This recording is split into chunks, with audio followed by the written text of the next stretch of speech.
Walk into any Zara store on a Saturday afternoon and you'll witness something that shouldn't be economically possible.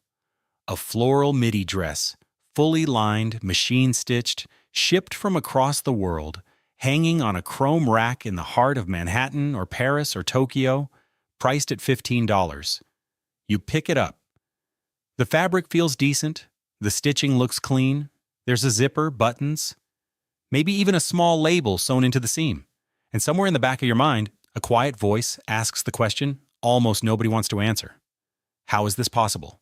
How can a garment travel through design studios, cotton fields, dye vats, cutting tables, sewing machines, quality checks, warehouses, cargo ships, customs offices, distribution centers, and retail floors, and still arrive in your hands for less than the price of 2 cups of coffee? The answer is not a single trick. It is an entire economic system, engineered over 4 decades, designed to compress time, cost, and human labor into a garment so cheap, it feels almost free. And at the center of that system sits one company owned by one of the richest men in European history, quietly running what may be the most sophisticated retail operation ever built. This is the hidden economics of fast fashion. This is how Zara sells you a dress for $15. And once you understand the machine behind that price tag, you will never look at clothing the same way again. To understand how Zara makes full $15 dresses profitable, you have to understand what fast fashion actually is, because the term gets thrown around casually, but almost nobody grasps the mechanical reality behind it. Traditional fashion, the kind your grandmother grew up with, operated on 2 seasons per year, spring-summer and fall-winter. Designers would conceive collections 12 to 18 months before they hit stores. Fabrics would be sourced 6 months in advance. Production would run for months. By the time a trench coat reached a department store in Chicago, the designer had already moved on to sketches for 2 seasons later. This model worked for decades because demand was predictable and customers were patient. Then in the late 1980s, a Spanish businessman named Amancio Ortega asked a radical question. What if we didn't guess what customers wanted 12 months ahead? What if we watched what they bought this week and shipped them something new next week? This single question detonated the entire industry. Ortega's insight was that fashion trends move faster than fashion supply chains, and whoever could close that gap would own the future. He called his experiment Zara, and he built it around a principle that no competitor understood at the time. Speed is cheaper than accuracy. If you can produce 1,000 units of a dress in 15 days instead of 6 months, you don't need to predict the trend correctly. You just need to react to it faster than anyone else. And reaction, it turns out, is dramatically more profitable than prediction. The genius of the Zara model lives inside a concept the company calls vertical integration, and it is the single biggest reason that $15 dress exists. Most fashion brands, the ones you know by name, outsource almost everything. They design in New York or Milan, source fabric from India, cut and sew in Bangladesh or Vietnam, ship through Singapore, warehouse in Rotterdam, and retail through third-party department stores. Every step in that chain is owned by a different company, each taking a margin, each adding delay, each introducing risk. Zara does something almost nobody else does at scale. It owns the chain. The parent company, Inditex, operates design studios, owns fabric mills, runs massive cutting facilities in northwestern Spain, controls hundreds of small sewing workshops in Portugal, Morocco, and Turkey, operates its own logistics hubs, and runs its own retail stores in nearly 100 countries. When a trend appears on a runway in Milan or on a celebrity in Los Angeles, Zara's designers sketch a version within days. The pattern is cut in Spain within a week. The fabric, already pre-dyed and held in reserve, ships to a nearby workshop. The sewing happens within another week.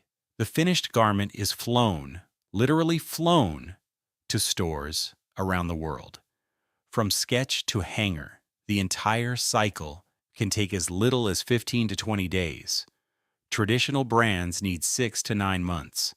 That compression is where the $15 price tag is born. Not in cheaper fabric, not in cheaper labor, in speed itself. Now let's talk about the labor, because this is where the economics get uncomfortable. A dress that sells for $15 in a Zara store has a production cost that industry analysts estimate at somewhere between $3 and $5. That includes fabric, cutting, sewing, finishing, labeling, and packaging. Of that production cost, the actual human labor, the wages paid to the garment worker who stitched your dress together, often amounts to less than 40 cents. 40 cents for a garment that took someone between 15 and 30 minutes of focused, skilled work to assemble. This is not an accident. It is the mathematical foundation of the entire industry. Fast fashion is built on a labor arbitrage system that moves production to whichever country currently offers the lowest wages with acceptable quality. In the 1970s, that was South Korea and Taiwan. In the 1980s, it shifted to China. In the 2000s, Bangladesh, Vietnam, and Cambodia. Today, it's increasingly Ethiopia and Myanmar. Each migration follows the same pattern. A country industrializes, wages rise, brands leave, and the factories chase the next frontier of cheap labor. Zara is actually less extreme than many competitors on this front because its speed-driven model requires production closer to Europe. But the broader industry operates on a brutal arithmetic. The garment worker in Dhaka earning $3 a day is not an exception to the $15 dress. She is the reason it exists.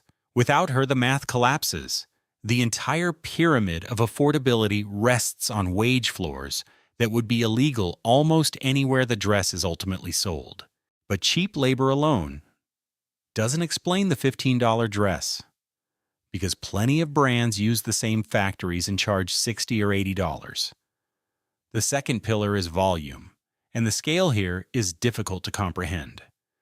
Zara produces somewhere around 450,000 new garment designs per year. Not units, designs. Each design might be produced in small batches of a few thousand pieces, deliberately kept scarce to create urgency. But across all designs, Inditex manufactures over 1.5 billion garments annually. At that scale, every tiny efficiency compounds into massive savings. A fabric supplier will quote you one price for 10,000 meters and a dramatically lower price for 10 million meters. A shipping company will charge a fortune for a single container, but pennies per garment when you're filling hundreds of cargo planes a week. A button manufacturer in Portugal will sell you a plastic button for 10 cents in small quantities and less than a cent in industrial volumes. This is the invisible scaffolding of cheap fashion. The $15 price tag is not just subsidized by low wages, it is subsidized by the terrifying purchasing power of a company that buys fabric, zippers, thread, and shipping capacity at a scale that would break most national economies. And because Zara sells out quickly and restocks aggressively, its turnover is roughly double the industry average. Money cycles back into production faster, meaning the company can afford thinner margins on each individual garment because it sells so many of them so quickly. Take a moment. If you're finding this video helpful and want to explore the hidden economic engines behind the world's largest business empires, click the subscribe button right now and turn on notifications. Titan Codex posts in-depth analysis videos on the brands that shape your daily life. Your support helps the channel continue to produce high-quality content like this. Thank you. And now let's continue. The third pillar of the $15 dress is something most shoppers never see, and that is the store itself as a data collection machine. Every Zara store in the world is wired into a central nervous system that tracks what sells, what gets tried on and abandoned, what customers ask for at the counter, and what hangs untouched on the rack. Store managers are trained to send daily reports back to headquarters in Arteixo, Spain, describing not just sales figures but customer behavior. A shopper in Berlin mentioning she wishes a blouse came in emerald green, a cluster of teenagers in Tokyo photographing a particular skirt but not buying it, a sudden spike in returns for a dress with a zipper that keeps snagging.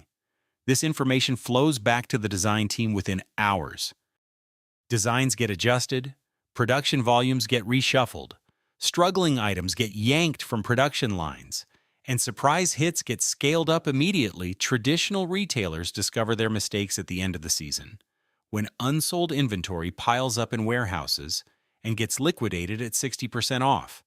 Zara discovers its mistakes within days and corrects them before they become expensive. This is why Zara's markdown rate, the percentage of inventory that has to be sold at discount, is estimated at around 15 to 20%, while competitors often run at 40 to 50%. That gap alone, the avoided losses from not producing the wrong thing, is worth billions of dollars a year, and a chunk of those savings flows directly into the ability to price that dress at $15 and still make money. There is another economic trick hiding inside that price tag, and it is psychological rather than industrial. Fast fashion is built on a principle behavioral economists call our artificial scarcity. Walk into a Zara store twice in the same month and you will notice something strange. The dress you saw 3 weeks ago is gone. Not marked down, not moved to the back, simply gone, replaced by something new. Zara deliberately produces limited quantities of each design, rotates stock every 2 weeks, and trains customers to understand that if they see something they like, then they must buy it now or lose it forever. This completely rewrites the psychology of shopping. Traditional retail assumes a customer will browse, deliberate, leave, think it over, and return when ready. Fast fashion assumes the opposite. Decide now or regret it. The average Zara shopper visits a store 17 times a year, compared to the 3 or 4 visits for competitors. Each visit, she sees new merchandise. Each visit, she feels the pressure of a ticking clock. This engineered urgency does something remarkable to the economics of $15 dresses. It transforms clothing from a considered purchase into an impulse purchase. And impulse purchases tolerate different price logic. You don't carefully calculate the value of a $15 dress. You just buy it because it's there, because it's cheap, because tomorrow it might not be. The low price and the scarcity work together, each amplifying the other, creating a behavioral loop that keeps cash flowing through the system faster than almost any other retail model on Earth. To understand just how profitable this machine is, consider the man who built it. Amancio Ortega, the founder of Zara, started his working life as a delivery boy for a shirt maker in a small Spanish coastal town. He left school at 14. He built his first factory in the 1960s, making quilted bathrobes in his living room with his wife. When he opened the first Zara store in La Coruña in 1975, he had no business degree, no venture capital, no industry connections. What he had was an almost obsessive focus on one insight. The gap between what customers wanted and what stores offered was the most valuable territory in retail, and whoever could close it fastest would rule the industry. Today, that insight has made Ortega worth well over $100 billion, placing him consistently among the richest people on the planet, and it has turned Inditex into a company generating over $30 billion in annual revenue. More than 400,000 people work in factories that supply the company. Over 160,000 people work for it directly. It operates in nearly 100 countries. And the profit margins, the actual money the company keeps after paying every worker and every supplier, consistently hover around 15 to 17%, nearly double the industry average for apparel retail. The $15 dress is not a loss leader. It is not a marketing gimmick. It is a mathematically optimized output of a system so well designed that it extracts billions of dollars of profit from garments that appear, on their surface, almost impossibly cheap. But there is a cost to this system. And the cost is not paid by Zara or by Ortega. It is paid somewhere else, by someone else. And it is paid in a currency that doesn't show up on any financial statement. Fast fashion is responsible for an estimated 10% of global carbon emissions, more than international shipping and aviation combined. The industry consumes roughly 90 billion cubic meters of water per year, much of it in regions already facing severe water scarcity. Synthetic fibers from fast fashion garments shed microplastics with every wash, and those microplastics now appear in human blood, human lungs, and the deepest trenches of the ocean floor. The average garment is worn between 7 and 10 times before being discarded. Landfills in Ghana, Chile, and Kenya now contain literal mountains of unsold Western fast fashion, leaching dyes into soil and water. And the garment workers, the women and men whose 40 cents of labor make the $15 dress possible, often work in conditions that would horrify the customers who buy the clothes. The collapse of the Rana Plaza factory in Bangladesh in 2013, which killed over 1,100 workers, was not a freak accident. It was the predictable consequence of a global system built on extracting maximum speed and minimum cost from human bodies. So the next time you hold a $15 dress in your hand, try to see what is actually there. The cotton grown in one country, the fabric woven in another, the dye applied in a third, the garment stitched in a fourth, the label printed in a fifth, shipped across 3 oceans, warehoused, delivered, stocked, and priced at a number designed to bypass the rational part of your brain and trigger the impulsive one. Try to see the thousands of decisions, negotiations, compromises, and externalized costs that had to align perfectly for that number to exist. Fast fashion is not a failure of the market. It is one of the market's most spectacular successes, and the economic machine of almost unbelievable sophistication, quietly reshaping how 7 billion people dress themselves every day. And whether you celebrate it or condemn it, you are living inside its consequences. Zara did not invent cheap clothing. Zara invented a system for making cheap clothing feel new, feel urgent, feel essential, and feel guilt-free. Everything about that $15 dress is deliberate. Everything about it is designed. And now you know how the magic trick actually works.